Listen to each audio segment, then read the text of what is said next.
Hey, I'm Shovel, and in this video we're going to take a look at 3 different ways to approach DIY alignment on your car using just regular guy budget, regular guy tools. We're going to start with the lowest budget, cheapest way of doing it that still gets you some pretty decent results if you're careful, up to a faster and better way of doing it, and then all the way up to the most modern way of doing a DIY at home alignment. We are just going to look at toe alignment in this, not caster camber and all that kind of stuff like that, because on these cars here, those things are fixed. If you have stock suspension or stock equivalent suspension, the plates at the top of the struts are not adjustable, and so really toe is the only adjustment that you have on a stock Mustang like this. The first and lowest cost way of doing this involves a tape measure you probably already have, a pen, marker, crayon, chalk, whatever, and something called a plumb bob. A plumb bob is just a pointy weight that you can buy at the hardware store for like $5. You hang it off some string and it points towards the center of the earth. And so what we do with this is we find a location somewhere on the tire that is very consistent, like a molding mark or some other line that's very easy to find. Some people prefer to do it in the tread, but I actually find that the molding marks on the edge are more accurate. So we'll take that and we'll just kind of hang this with our thumb at the widest part of the tire, let it dangle straight down and wait for it to stop swinging. And when it's just right above the ground and it's not swinging or anything like that, that's when you'll take your marker and make a mark right there on the ground. It's the ground, so it doesn't matter if it gets a mark on it. If you're worried about that, I don't know, do what you got to do. Then what we'll do is we'll come around the other side of this. I should mention, by the way, you'll want to have your steering wheel completely centered for this first. So first make sure the steering wheel is exactly centered. Then you'll do the same thing around the front of the tire. Find that same exact mark on the tire, the same part of it that you measured on the back. Make sure it's not dragging on the ground. Wait till it stops swinging. You can kind of stop it with your finger if you want to. Make a mark right there. And then we'll go around and do the same thing on the other side. All right, now that we've done the same thing on the other side, we have our 4 marks to get us started with. That's when you get out your tape measure. And so what you're going to do with the tape measure is you're going to extend it all the way across to the other side. And you're not going to be able to get it exactly perfect the first time. So what you're going to want to do is get it all the way over there and then lock it. So hopefully your tape measure has a locking mechanism that makes it so it doesn't, spin itself back up. Just kind of push it over till it's in about the right place. And then I'll show you from here what you'll do on the other side. So imagine we're on the other side, right? We've got the tape measure somewhere over there. What you're going to have is just the end of it. Just kind of move that. Hopefully the tape will be stiff enough that you'll be able to kind of move it until it's just right there, right in the exact place that it needs to be. And so once you've got the end of it right there over the mark you made, then from this end, I'll be right back. Then from this end, you'll be able to kind of get this and mark just about where that is. So, all right, we are at 68 1/8 inch. So that's what we do there. We do the same thing on the other side.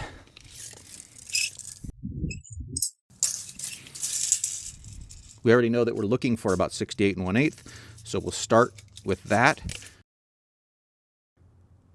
And yeah, so we're at 68 1/16 at this point. So that means we have very slight toe in. Now I already knew that this alignment was correct, so that means that I wasn't expecting it to be out of spec. But if you find that it's way out of spec, remember we set the steering wheel to be right in the center, and so we can start to kind of figure out which side needs to get turned in. Sometimes you can just kind of look down the tire and figure out, if it's towed out. You can look down visually and identify which one is kind of towed out more than the other one or towed in more than the other one. And this takes a bit of trial and error to go back and forth until you get it just right. You may have to go on a couple of test drives after setting it up, but really that's all there is to it. If you've gotten this far, I'm sure you can figure out the rest of it. It really is just that. Then you make your adjustments to the toe as it is. Remember, this is on a car that doesn't have caster and camber adjustment available on it, so we're just setting toe in this case. Let's go ahead and look at the slightly more accurate and complex way of doing this. These guys here are called race plates, and they're the way that I've done alignments for a very long time.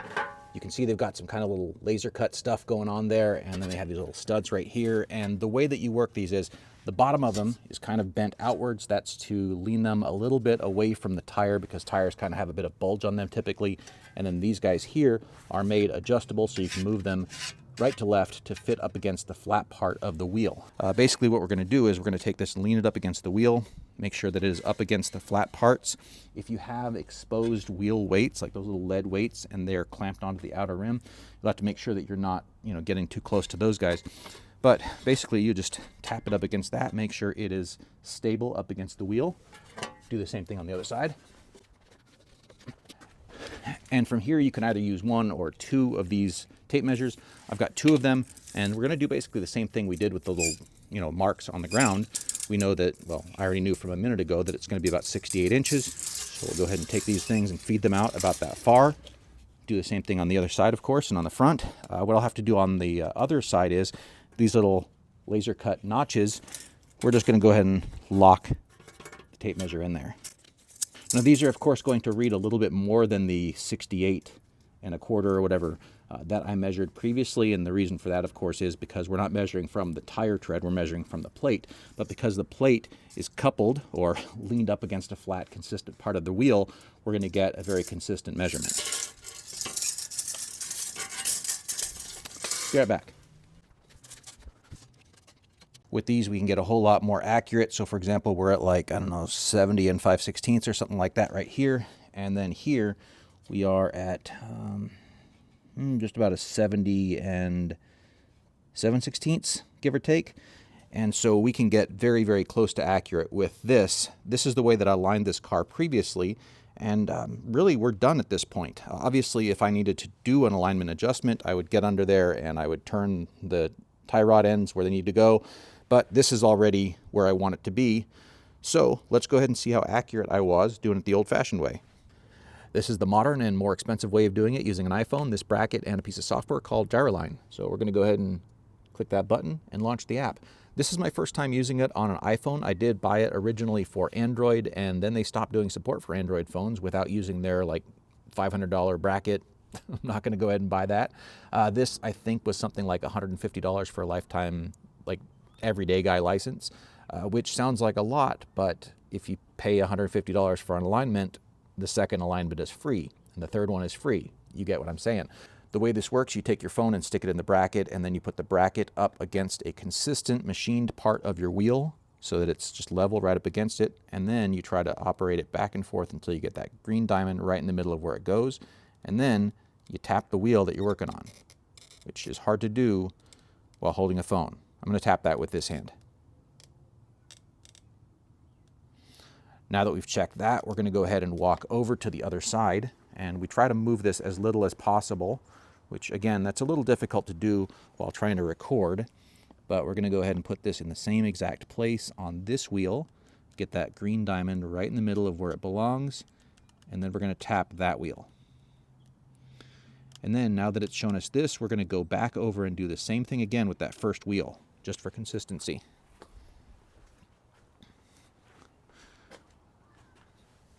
And then we're going to put this right there, and then get that diamond in the exact right place. And then we're going to press that wheel. There we go. It's going to tell us what our total toe is. It says 0.4 degrees, which is, remember, that's what I got it to using the race plates. And it looks like I did a pretty decent job. You can do, of course, the same thing with a four-wheel alignment. Yeah, assuming that I did this correctly, that's not too bad. I'm going to do this 2 more times without holding the camera, so I'm going to be able to focus on holding this thing level and not shaking it around or whatever, and we'll see if we get the same consistent results of 0.4 degrees or real close to it. Be right back. Second time around, I got 0.3, which is, 0.1 away from what I got the last time, and let's try it one more time. All right, third time we got 0.3 degrees once again, so that looks pretty consistent, I think. Here's the take home from all that. I've probably driven 500,000 miles in my life on alignments I did with plumb bobs, and the reason that works well is because tires are manufactured pretty consistently these days, so those moldy marks around the outside of them are consistent. They're not going to be in different places on the tire, which means that if you do a good job with your plumb bob and you're measuring, you drive around the block, come back, and park somewhere different so you can make new marks and not get confused by your old marks and all that stuff like that, you can do a consistent job. It works. As for camber and caster, those things can be done with a different type of gauge. Again, those are available pretty cheap, but we were just dealing with toe in this video here. The other physical tool, these race plates, well, they're what I used to align that car in the first place. And my pickup truck, not this one yet, that's a work in progress. And my Mustang and any other car around here, because they work, they're awesome. I'll put a link down below to the ones that I recommend.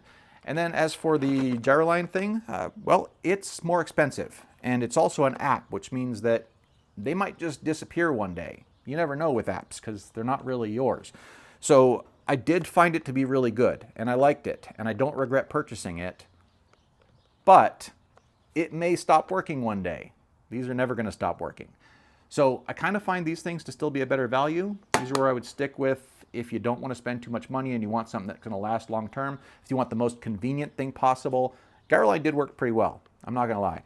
And if you want the cheapest thing possible that still works, get a plumb bob. They work awesome. I'll put a link to one of those down below, or you can just get it at Home Depot. Thanks for watching.